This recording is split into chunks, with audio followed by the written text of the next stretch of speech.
Ever wonder why the 1964 Pontiac GTO is called the GOAT? Or why this muscle car legend was technically never supposed to exist?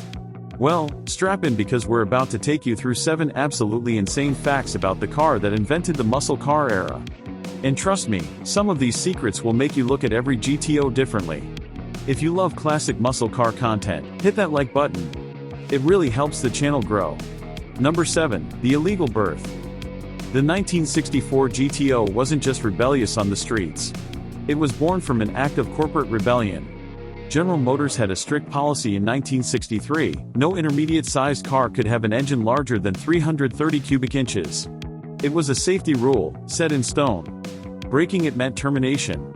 But here's where it gets wild. 3 Pontiac engineers, John DeLorean, Bill Collins, and Russ G., decided to completely ignore this rule. They took the Tempest, a mild-mannered family car, and secretly stuffed a massive 389 cubic inch V8 into it. They didn't ask permission. They didn't file paperwork. They just did it. The plan was to build maybe 5,000 units and call it a performance package. Nobody would notice, right? Wrong. The GTO became so popular that Pontiac sold over 32,000 in the first year.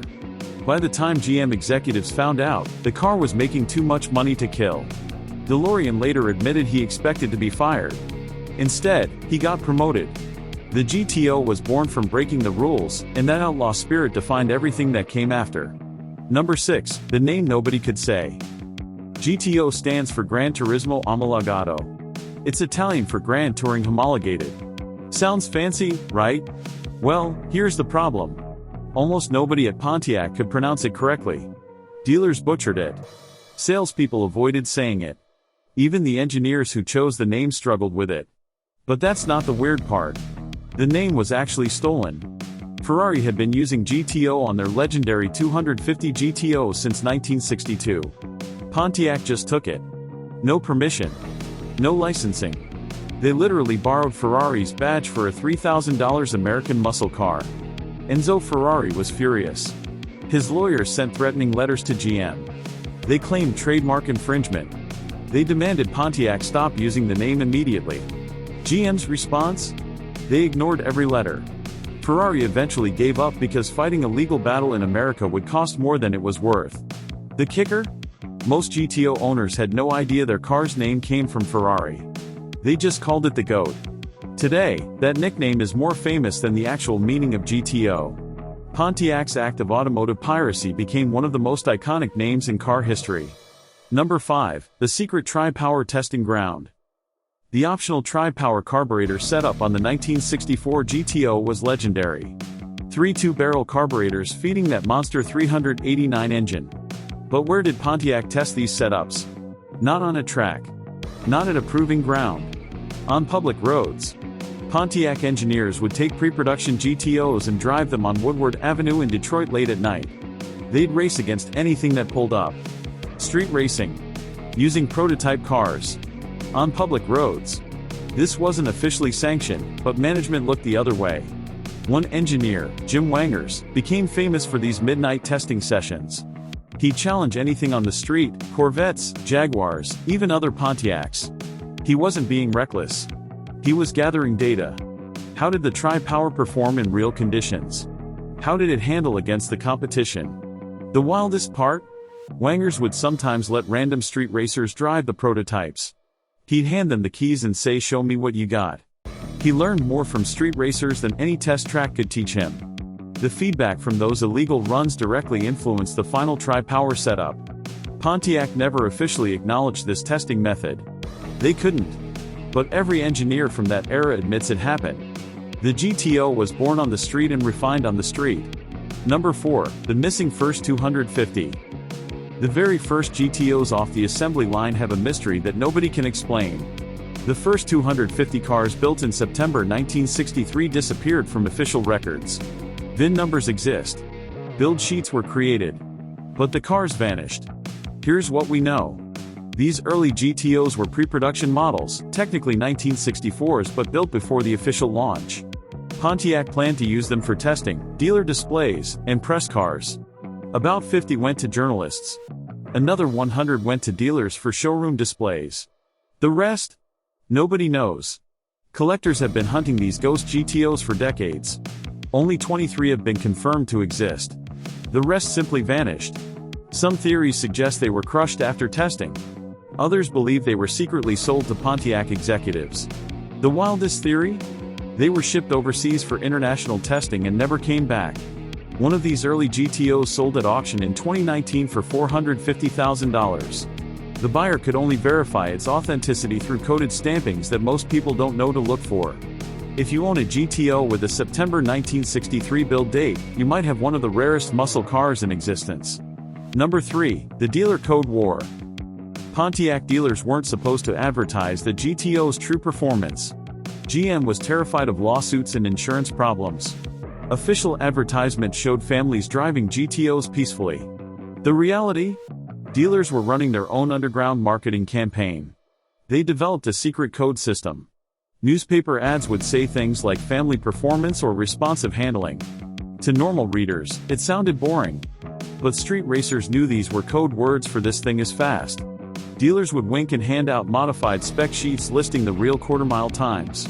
Some dealers took it further. They'd organize customer appreciation nights that were actually street racing meetups. Pontiac management knew about it but pretended not to. Sales were exploding. Why stop? The most famous dealer code was Project Bobcat. Several Detroit dealers formed a secret alliance to modify GTOs beyond factory specs. They'd add even bigger carburetors, hotter camshafts, and lighter components. These dealer specials were never officially documented. Today, they're worth fortunes, but proving authenticity is nearly impossible because all the modifications were done off the books. Number 2. The Insurance Company Blacklist. By late 1964, insurance companies were catching on. The GTO was too fast, too popular with young drivers, and causing too many accidents. But they couldn't just refuse to insure all GTOs. That would be discrimination. So they got creative. Insurance companies created a secret rating system. They'd look at the car's VIN and options list. A base model Tempest? Normal rates. A Tempest with the GTO package? Rates would mysteriously triple. They never officially called it the GTO tax, but everyone knew. Young buyers started trying to outsmart the system. They'd order the car in their parents' names. They'd claim it was just a Tempest. Some dealers would deliberately file paperwork listing only the base model code. Insurance fraud was rampant. One insurance investigator later admitted they had spotters at drag strips photographing license plates. If your GTO showed up racing, your rates went up. Some companies canceled policies altogether. By 1965, several states were investigating insurance companies for discriminatory practices. The companies backed off, but the damage was done. The GTO had become the most expensive car to insure in America. Number 1. The Odometer Conspiracy. Here's the strangest GTO secret. A significant number of 1964 GTOs have odometers that don't match their history. Not because of tampering. Because they were installed wrong from the factory. A worker at the Pontiac assembly plant discovered the speedometer and odometer units were identical to the Tempest. The only difference was calibration.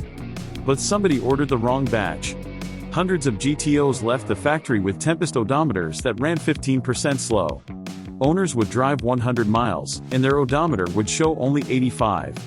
This sounds great until you realize it also meant the speedometer was reading low.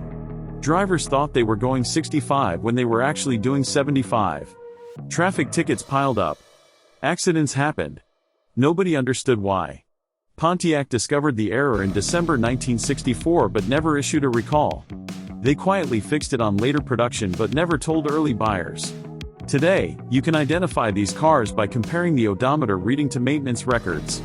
If the numbers don't match, you might have one of the miscalibrated originals. And there you have it. 7 absolutely bizarre facts about the 1964 Pontiac GTO that prove the birth of the muscle car era was stranger than anyone imagined. From corporate rebellion to Ferrari theft, from secret street testing to insurance warfare, this legendary car has more secrets than horsepower. Which fact shocked you most? Drop your thoughts in the comments below. If you enjoyed this dive into GTO madness, smash that like button and subscribe for more muscle car mysteries.